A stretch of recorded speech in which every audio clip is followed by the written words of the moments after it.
Hello, I'm Michael Hainsworth. The Bank of Canada has one primary job: keep inflation around 2%. In America, the central bank there has a dual mandate and has since 1948: low inflation and full employment. Our federal government and the BOC will renew at some point their agreement concerning the monetary control framework, and the idea for a dual mandate is gaining traction ahead of the decision in 2026. This is Jeremy Kronick, the Vice President of Economic Analysis and Strategy at the CD Howe. And this is fellow in residence and David Dodge Chair in Monetary Policy, Steve Ambler. They believe that following the American approach would be a big mistake. The job of central banking is difficult enough. Asking them to hit a target that's not measurable and that is moving at the same time only adds to that difficulty. And we can deal with issues of output within the inflation targeting regime that we have now. And I would say that it's very difficult to do more than one thing with the instrument that you have. And in the long run, the best thing you can do is keep inflation low and stable. And that's the best thing as well for the real economy. Jeremy and Steve join us now. Thank you for joining us. Thanks for having us. Good to be with you. Now, the Americans have gotten themselves into quite a pickle, it seems, trying to balance inflation and employment. How so? Well, it's a challenge to do both simultaneously all the time. So there are certain types of scenarios where you can do both fairly easily if you have what we call demand side shocks, where if the economy is doing better because there's more demand, inflation will go up and vice versa. But there's periods when you have what are called supply shocks, where inflation and output are moving in opposite directions that can cause problems for central banks. And when you have an explicit dual mandate where you have to deal with both those things simultaneously, that can cause a certain tension that single goal-focused central banks have, but they have it in a way that's different, where the focus is quite clearly still inflation, and they deal with the output issue as part of the execution of that primary goal. In fact, there's an interesting recent paper by two researchers at Berkeley, Christina and David Romer, who basically say that the dual mandate of the Fed basically got them into trouble coming out of the pandemic. And they thought that they could achieve what they thought was full employment much more quickly than they actually did. And for that reason, the inflation remained much higher for much longer. I think a lot of central banks around the world, including the Bank of Canada, made some errors during the pandemic in terms of evaluating the mix of supply and demand shocks. Some of the central banks corrected their errors more quickly than others, and we think the Bank of Canada did a pretty good job. And in fact, inflation came down in Canada sooner than in many other central banks, including the Fed, the European Central Bank, and some others. Steve, when we say full employment, that doesn't necessarily mean the jobless rate is zero. How do we define it? It's something which is very difficult not only to define, but in fact, it's not observable. As you say, I mean, the unemployment rate is never zero. There's always some churn in the labor market. People are, some of the unemployment is voluntary. People are quitting their jobs thinking they're quickly going to be able to find a better one. There are layoffs. There are shutdowns that lead to permanent layoffs. So knowing what full employment is, it depends on a lot of structural factors in any economy. So it's something that is never observable, that has to be estimated using econometrics and fairly sophisticated models. And then central banks have to explain to the public, when they're explaining how well they're doing, if they have a dual mandate, they have to try and convey what their best idea of full employment is, and it's not a difficult job. So then when we think about the success that Canada has had with a single mandate, Jeremy, how has the BOC done by focusing on just the inflation target? Yeah, so maybe I'll say two things. First, and this is where the nuance gets a little stronger, is the bank does care about full employment. It's part of the story in terms of when you move the overnight rate around, when you loosen monetary policy, you tighten monetary policy to try to hit that inflation target. Part of the consideration is whether you're at full employment or not, because if you're above full employment, that's usually going to stimulate increased inflation and vice versa. So the bank's considering it. It's just because it's not observable and very difficult to sort of convey the explanation behind it. And because it's also a moving target, right? It can change depending on the structure of your economy. It becomes that much more complicated to explain to the public. And so I just want to make that one point. And then in terms of the question of how they've done, well, there's a few different ways you can look at it, but the most obvious one is to look at how they've done in terms of getting, in terms of hitting the 2% target. And if you look over the 30-year period where the banks had a 2% inflation target, inflation has averaged, drumroll, 2.1%. I mean, that's pretty good. That's about as good as you could possibly do over a long period of time. And if you look at other measures like the volatility of consumption, the volatility of economic growth, all of those things are much lower than they were before the bank was explicitly targeting inflation. So, whether or not you are a fan of inflation targeting or you think there should be something else as its replacement, it's a pretty high bar to clear. Stevie, you write in the piece about one stone, two bird, that this is a problem that was addressed back in the 1950s by a Nobel laureate. It seems to me like the ultimate upshot to that story is that if you've only got one lever, you can only address one issue. You can't use one lever to address two issues. Every policy problem needs an individual policy solution.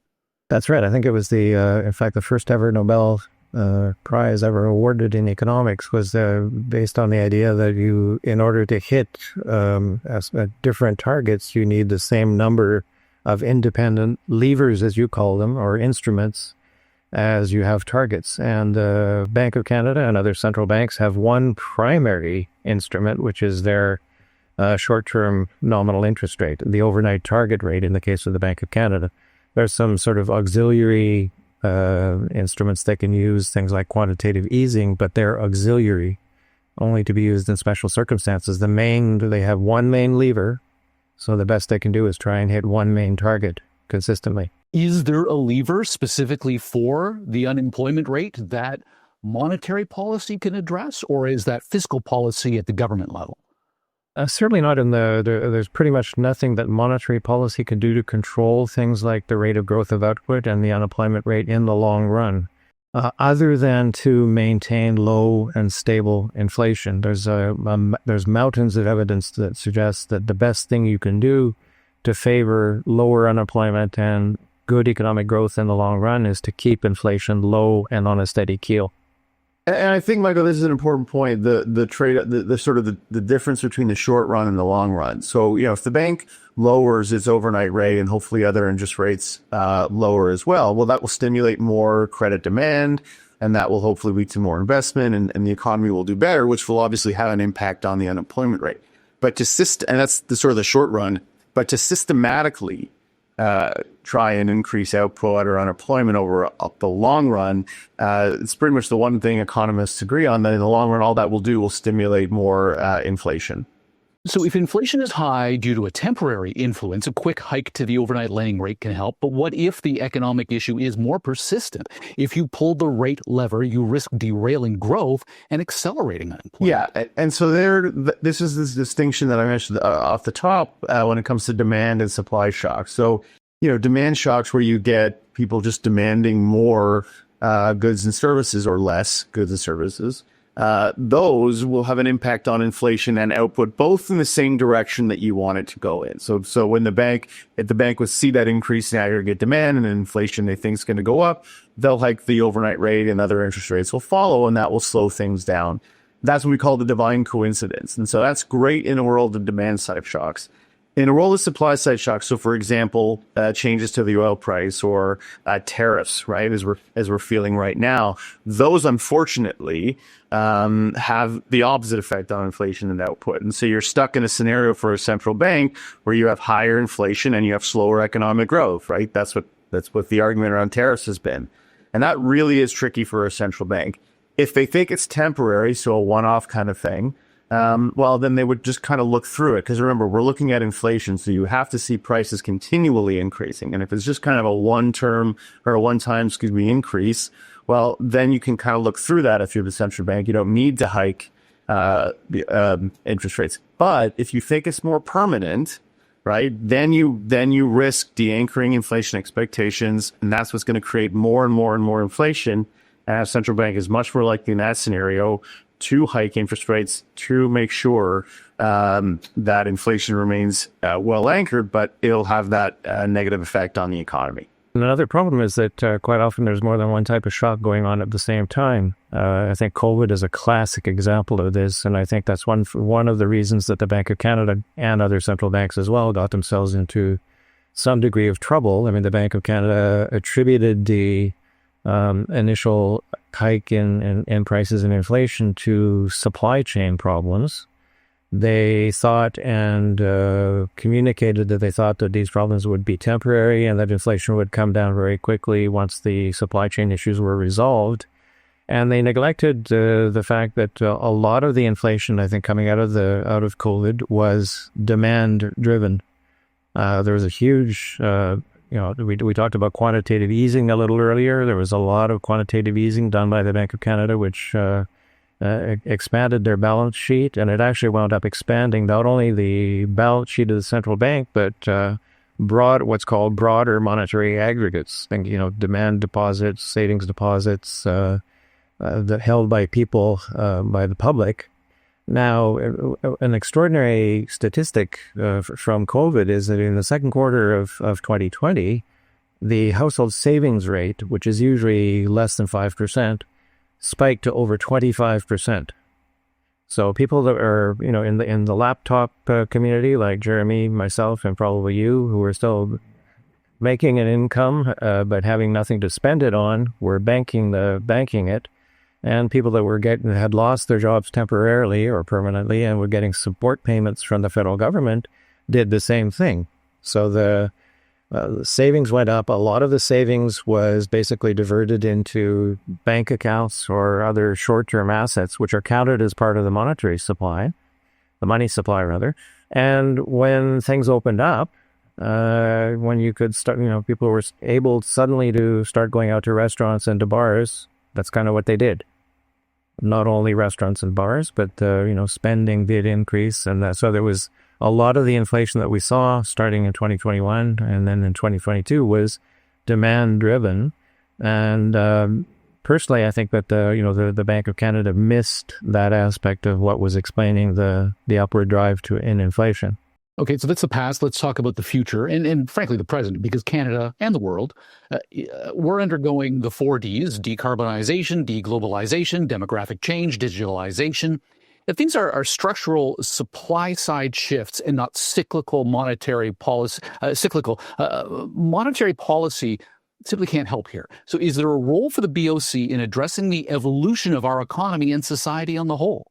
The answer, I think, is yes and no, right? I think there's a limitation to what they can do to help on the structural side. I mean, those are things that are really fiscal policy, the job of the government, to kind of set the stage to encourage the kind of economic growth that everybody's looking for. What I think the job of the central bank is in this scenario is to understand what these structural changes are going to mean to the potential of the economy. Right? Because as we talked about earlier, at the end of the day, inflation is a combination of the demand that there is in the economy as well as the economy's potential. And when that demand overshoots the potential, that's what you get when you have that. That's how you get inflation.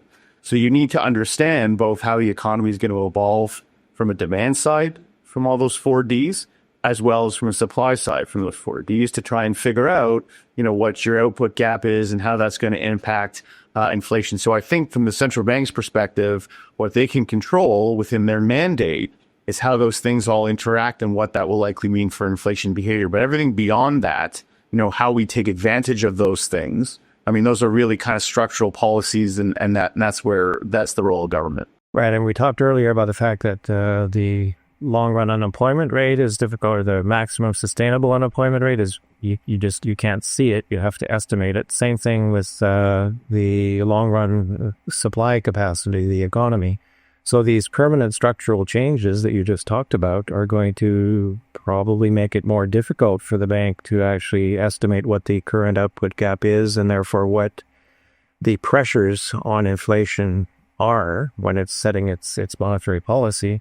But once again, the best thing, so the structural changes, as Jeremy says, the best way to address them is through things like fiscal policy and structural changes to things like the tax code and so forth. But once again, it goes back to the idea that the best thing that the Bank of Canada can do, no matter what the structure is that they're trying to estimate, is to keep inflation low and stable. So, and that's the kind of thing that will encourage growth and low unemployment in the long run. What would you say to a policymaker who believes a dual mandate of low inflation and full employment is a good idea for the Bank of Canada?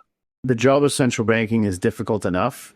Asking them to hit a target that's not measurable and that is moving at the same time only adds to that difficulty. And we can deal with issues of output within the inflation targeting regime that we have now.